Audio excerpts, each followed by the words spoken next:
पण इथे दृश्य बघतोय टनेलचं बेरिंगचं सध्या बटन दाबलं जात आहे आणि त्या ठिकाणी मुख्यमंत्र्यांच्या हस्ते हे बटन दाबून उद्घाटन केलं जाते।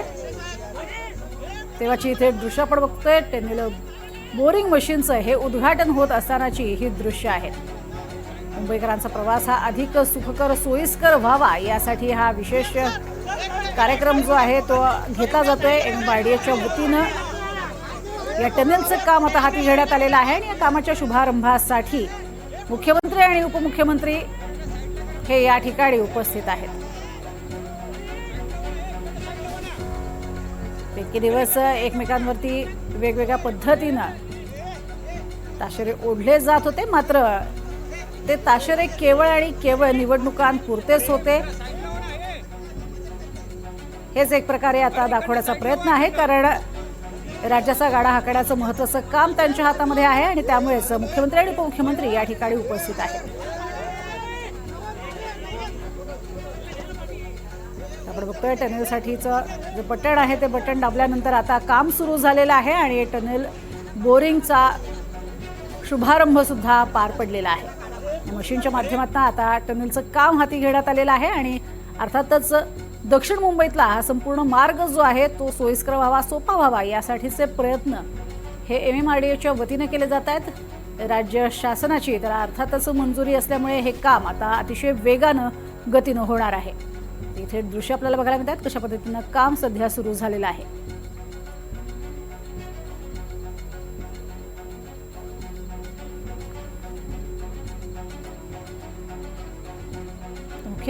मुख्यमंत्री आणि उपमुख्यमंत्री हे आता माध्यमांच्या प्रतिनिधींशी संवाद साधणार आहेत। माध्यम प्रतिनिधी मोठ्या संख्येने त्या ठिकाणी उपस्थित आहेत आणि त्यामध्ये आता मुख्यमंत्री उपमुख्यमंत्री भाषण करतील। अरे काय तुम्ही फ्रेम केल्यानंतर म्हणतो भेटली का?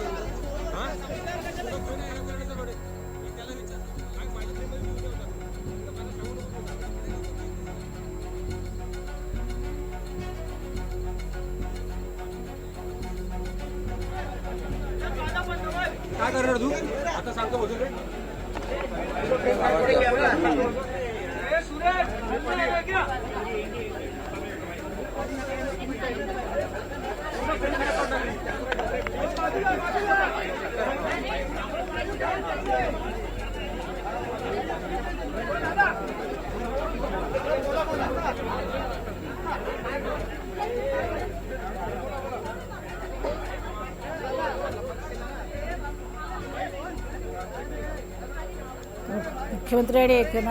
मुख्यमंत्री आणि उपमुख्यमंत्री हे दोघेही या ठिकाणी उपस्थित आहेत आणि आता मुख्यमंत्री पत्रकारांशी संवाद साधतायत।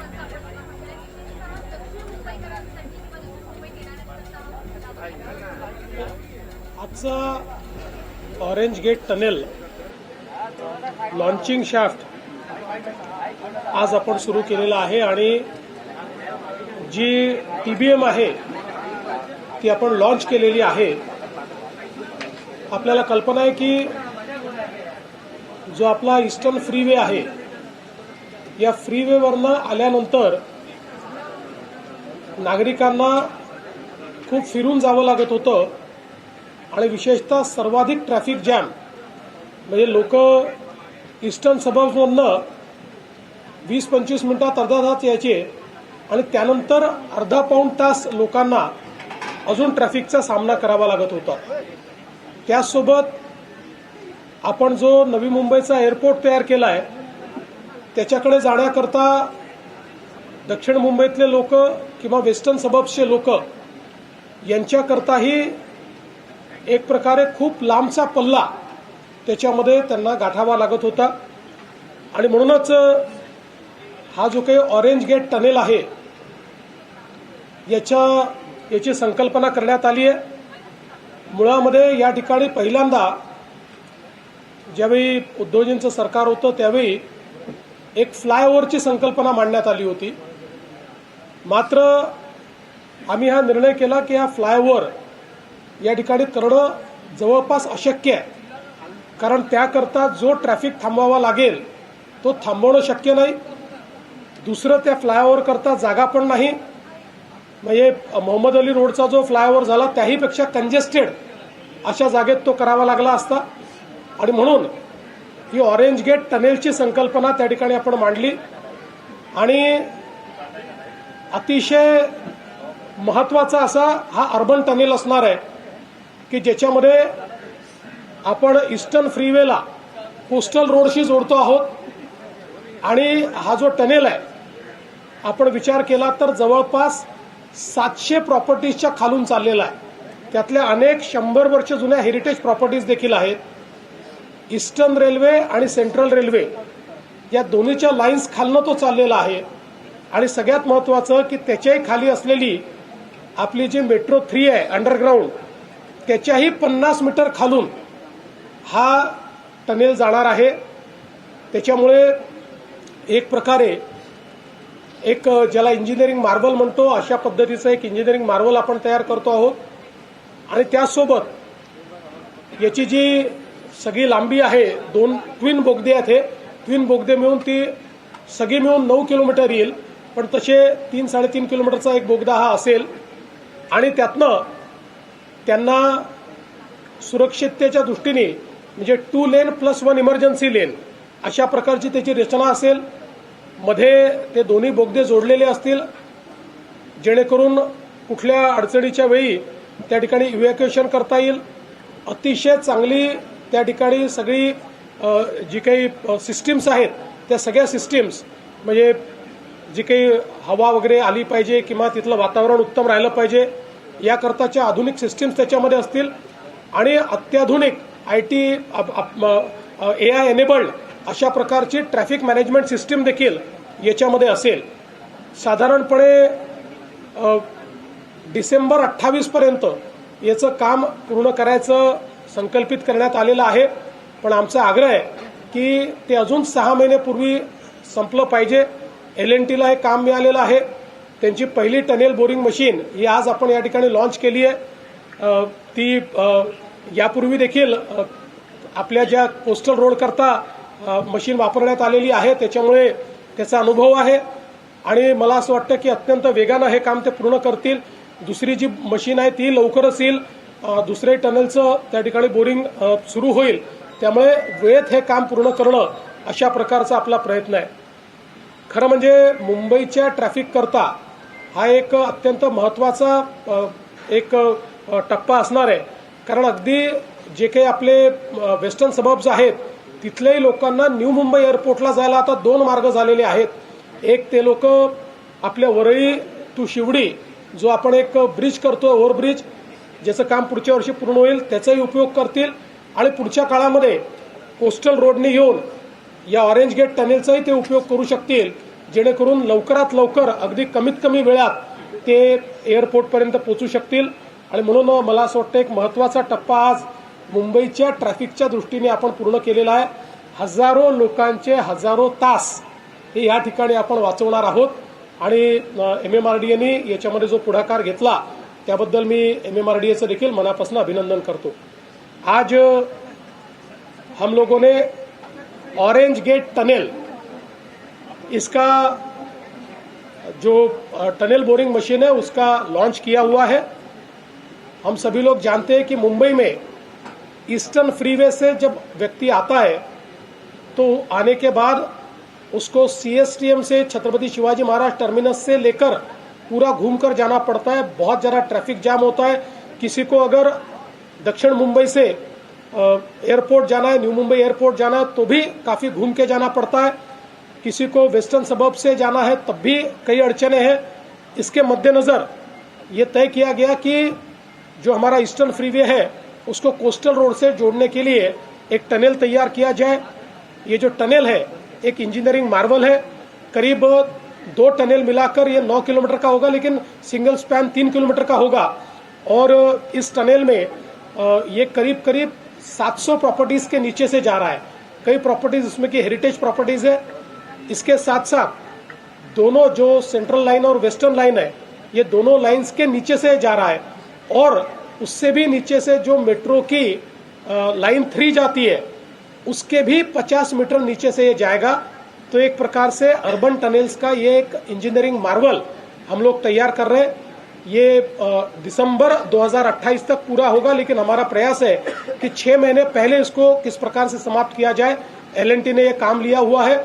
इससे पहले एल&टी ने इसी प्रकार से जो हमारा कोस्टल रोड है उसका भी टनल तैयार किया हुआ है और सेम स्टार्टा है, तो उनको एक बड़ा अनुभव भी है। अभी दूसरी भी मशीन जल्दी ही लॉन्च होगी और मैं ऐसा मानता हूं कि इसके कारण वेस्टर्न सबर्ब्स के लोगों को भी अगर न्यू मुंबई एयरपोर्ट जाना है तो वर्ली चिवड़ी एक हम लोगों ने एलिवेटेड रोड दिया हुआ है और दूसरा ये जो कोस्टल रोड से लेकर ईस्टर्न फ्रीवे तक का रोड है, ये दोनों के कारण उनको फायदा होगा। और मुझे ऐसा लगता है कि मुंबई के ट्रैफिक को ईज करने के लिए इसका एक बहुत महत्वपूर्ण इस प्रकार से हम लोगों को फायदा होगा। तो मैं मुंबईकरों को इसके लिए बधाई देता हूं। MMRDA ने एक बहुत इसमें पहल की, इसलिए MMRDA को भी मैं बहुत बहुत शुभकामनाएं देता हूं। सर, नाशिकच्या तपोवनमधली जी काही झाडं तोडणार येणार आहे त्यासाठी अजितदादांनी देखील आता विरोध केलेला, त्याच्या पद्धतीचं ट्विट देखील केलं। असं आहे की कुंभमेळा हा आपल्या सगळ्यांकरता महत्वाचा आहे, त्याचवेळी पर्यावरणही महत्वाचं आहे, झाडंही महत्वाची आहेत आणि मी असेन, शिंदेसाहेब असतील किंवा अजितदादा असतील, कोणाचंच हे मत नाही की अशा प्रकारची झाडं तोडली गेली पाहिजेत। मात्र याच्यामध्ये एक गोष्ट आपल्याला लक्षात घ्यावी लागेल, प्रयागराजचा कुंभमेळा ज्या ठिकाणी होतो तिथे 15,000 हेक्टर जागा आहे आणि आपला कुंभमेळा ज्या साधुग्रामला शतकानुशतक होतोय तिथे फक्त 300-350 एकर जागा आहे, 15,000 हेक्टर आणि 350 एकर। आणि ही जी काही झाडं आहेत, आपण जर 2015-2016चा गुगल मॅप बघितला त्यातलं कुठलंच झाड आपल्याला दिसत नाही।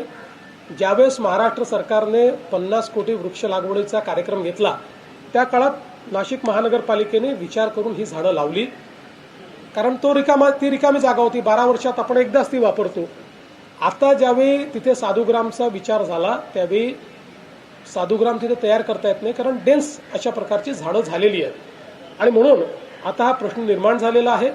आता त्या संदर्भात मार्ग काढून कमीत कमी त्यातली झाडं कशी आपल्याला कापता येतील किंवा कापूच नयेत, जी काही थोडी बहुत रिप्लांट करता येतील ती रिप्लांट करावी, जास्तीत जास्त झाडं वाचवावी, अजून काय अल्टरनेटिव्ह आहेत, अशा सगळ्या गोष्टीचा विचार आता त्या ठिकाणी चाललेला आहे।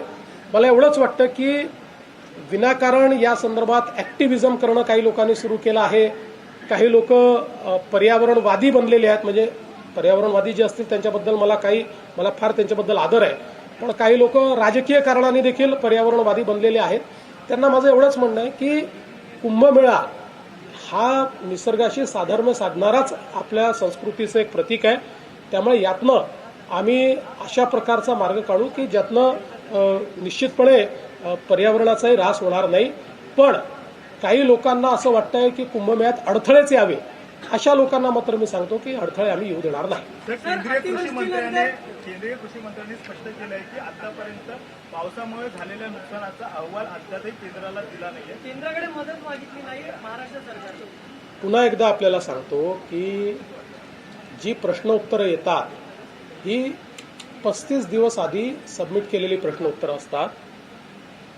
केंद्र सरकारने आपला त्या ठिकाणी जो काही अहवाल आहे तो केंद्राला गेलेला आहे। केंद्र सरकारने टीम देखील पाठवली, 2 वेळा टीम आपल्याकडे येऊन गेली, त्या टीमने त्या संदर्भातला अहवाल दाखल केलेला आहे आणि आता आपला अहवाल अंतिम टप्प्यात आहे। मात्र इन्फ्रास्ट्रक्चरचं जे नुकसान झालं त्या संदर्भात केंद्र सरकारने सांगितलं होतं की आमची टीम नंतर येईल, आधी कृषीची टीम येऊन जाईल, त्यामुळे इन्फ्रास्ट्रक्चरच्या संदर्भात जे काही नुकसान झालं आहे त्याची जी मदत आपल्याला घ्यायची आहे त्या संदर्भात त्यांची टीम अद्याप आलेली नाही, ती पुढच्या आठवड्यात अपेक्षित आहे। ती टीम आल्यानंतरच त्याचा अहवाल जाईल। कृषीच्या संदर्भातला आपला अहवाल गेलेला आहे। हिंदी में तपोवन को लेकर है। आजचा दिवस मुंबई आणि महाराष्ट्रासाठी देखील अतिशय आनंदाचा दिवस आहे। आज या ठिकाणी ऑरेंज गेट ते मरीन ड्राईव्ह असा आपला बोगदा तयार होतोय आणि TBMचं आज लॉन्चिंग मुख्यमंत्री महोदयांनी केलंय। खऱ्या अर्थाने आपण अटल सेतूवरून आलो, ठाण्यावरून आलो, नव्या मुंबईवरून आलो की इकडे फ्रीवेच्या लँडिंगजवळ आपण सगळी ट्रॅफिक जाम व्हायची आणि त्यामुळे गेल्याच वर्षी झालेला अटल सेतू आणि प्रधानमंत्री महोदयांनी केलेले त्याचं उद्घाटन, ती ट्रॅफिक इकडे आता येते आणि त्यामुळे ही ट्रॅफिक या ऑरेंज गेट ते मरीन ड्राईव्ह मुळे, या टनेलमुळे पूर्णपणे डिकंजेस्ट होईल आणि आपण marine drive, Churchgate, coastal road या सगळ्याकडे जाणारी जी वाहतूक आहे त्याला बराच वेळ लागायचा आणि ट्रॅफिक जाम व्हायची आणि त्यातून सगळ्या मुंबईकरांची सुटका होणार आहे. साऊथ मुंबईची देखील ट्रॅफिक कमी होईल आणि ईस्ट आणि वेस्ट हे एकमेकाला जोडलं जाईल. त्यामुळे हजारो लाखो मुंबईकरांना त्याचा दिलासा मिळेल. जसं मेट्रो 3 आपण केलं, मेट्रो 2A केलं, मेट्रो 7 केलं, एक टप्पा आपण पुढे जातोय आणि त्यामुळे देखील, आणि ही खालून आपल्या जसं मुख्यमंत्री महोदयांनी सांगितलं की हा सर्व प्रकल्प जो आहे अगदी मेट्रो 3च्या खालून पण जातोय.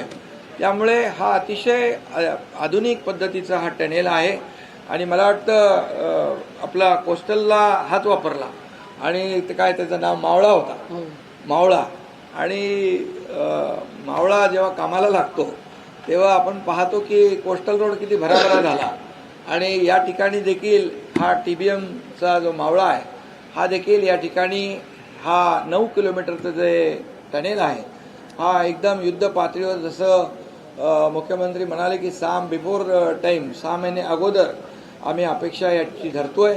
यामुळे पूर्णपणे वाहतूक कोंडी दूर होईल, पेट्रोल, डिझेल, CNG सगळं वाचेल, प्रदूषण कमी होईल आणि लोकांना तिकडे कार्यालयात, ऑफिसमध्ये जाताना देखील वेळ वाचेल, त्यांचा घरी जातानाही वेळ वाचेल आणि त्यामुळे एक वेळ वाचवणारा अतिशय मोठा प्रकल्प, महत्वाकांक्षी प्रकल्प आज सुरू होतोय.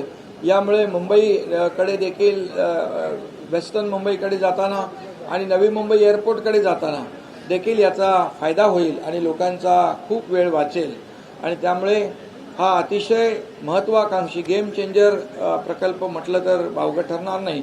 शेवटी आम्ही जे 3.5 वर्षामध्ये या मुंबईसाठी केलेले प्रकल्प आपल्या समोर आहे आणि आता हा देखील प्रकल्प आपल्या समोर आहे. त्यामुळे आता आमचा पाय ब्रेकवर नसतो, आमचा सतत पाय एक्सलेटरवर असतो आणि म्हणून कामाच्या, विकासाच्या एक्सलेटर आम्ही दाबत असतो.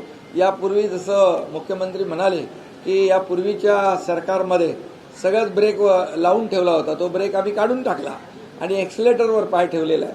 त्यामुळे या मुंबईसाठी जे जे काही करायचं, ज्या विकासासाठी जे करायचं, ट्रॅफिक कमी करण्यासाठी जे करायचं, ईस्टर्नची ट्रॅफिक, वेस्टर्नची ट्रॅफिक, हे मुंबईकरांना मोठा जो काही त्रास आहे तो ट्रॅफिकचा आहे आणि त्यामधून या ठिकाणी आपण भूमिगत हा टनेल करतोय. त्यामुळे वरून ट्रॅफिक जाते आहे, फ्लायओव्हरवरून ट्रॅफिक जाते आहे.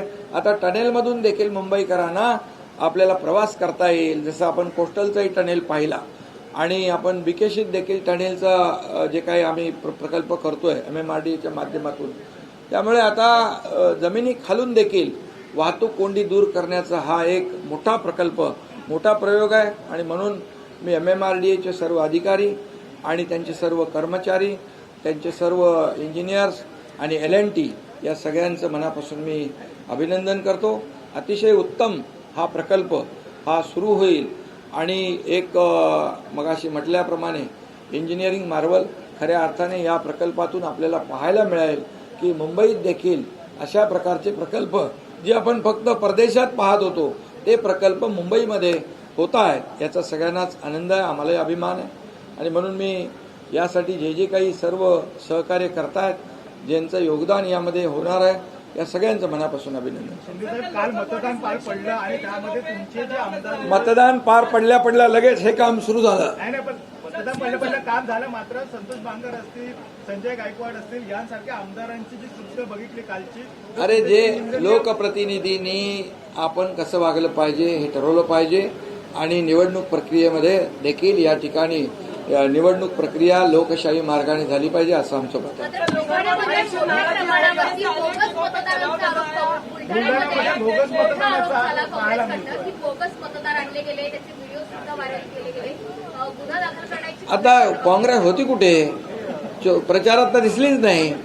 त्यांनी तर आता पराभव मान्य केला, त्यांच्या पायाखालची वाळू घसरली, म्हणून आता आता फक्त कारणं शोधतात, बोगस मतदान, हे मतदान. ठीक आहे, मला त्याच्यावर काय बोलायचं नाही आता.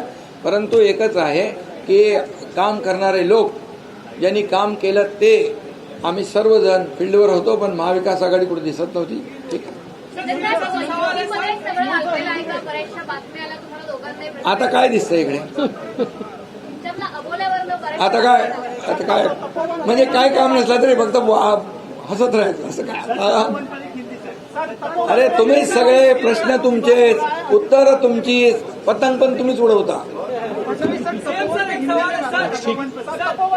देखिए तपोवन के संदर्भ में मेरा मत, शिंदे जी का मत, अजित पवार जी का मत और सरकार का भी मत यही है कि झाड़ों को काटना ठीक नहीं है, कम से कम झाड़ उसमें से कटने चाहिए. लेकिन इसकी वास्तविकता भी हम लोगों को समझ लेनी पड़ेगी कि महानगर पालिका ने यह निर्णय क्यों लिया. तो प्रयागराज का जो कुंभ मेला होता है उसके लिए कुल 15,000 हेक्टेयर जगह है. यहाँ पर जो कुंभ मेला होता है और जो साधुग्राम नासिक में हमारा लगता है उसमें 300-350 एकड़ जगह है. इसलिए नासिक चूंकि एक ऐसा शहर है कि जहाँ हमारा रामकुंड भी बिल्कुल शहर के बीचों बीच आता है और उसके पास ये साधुग्राम हमको करना है, उस दृष्टि से वहाँ दूसरी जगह भी नहीं है. और अगर इस जगह के आप 2015-16 के गूगल इमेजरी देखेंगे तो आपको ये झाड़ नजर नहीं आते. ये झाड़ मूल रूप से जो लगे हुए हैं, ये जिस समय 50 करोड़ की झाड़ लगाने की मुहिम हमारी पिछली सरकार में हुई थी, उस समय महानगर पालिका ने निर्णय किया कि ये 12 साल जगह खाली रहती है, तो खाली जगह थी तो वहाँ पर उन्होंने पेड़ लगाए. बहुत अच्छा काम महानगर पालिका ने भी उस समय किया, पेड़ लगाना अच्छी बात थी. लेकिन अब जिस समय साधुग्राम बनाने का समय आया तो ध्यान में आया कि वो पेड़ों के कारण वहाँ पर साधुग्राम बनाना कठिन है. इसलिए उन्होंने फिर पेड़ों को काटने का निर्णय किया. लेकिन हम लोगों ने भी उनको एडवाइस किया और हमको भी ऐसा लगता है कि इतने बड़े पैमाने पर पेड़ काटना उचित नहीं है. इसलिए हम प्रयास करेंगे कि इसको कम से कम कैसे करें और काटने की जरूरत न पड़े. अभी हम लोग जो बिल्कुल बेयर मिनिमम जो पेड़ हम लोगों को रिलोकेट करने हैं उसको आज आप प्लग आउट करके हम रिलोकेट कर सकते हैं. तो उस प्रकार से सेम सॉइल में भी हम लोग उसको रिलोकेट कर पाएंगे.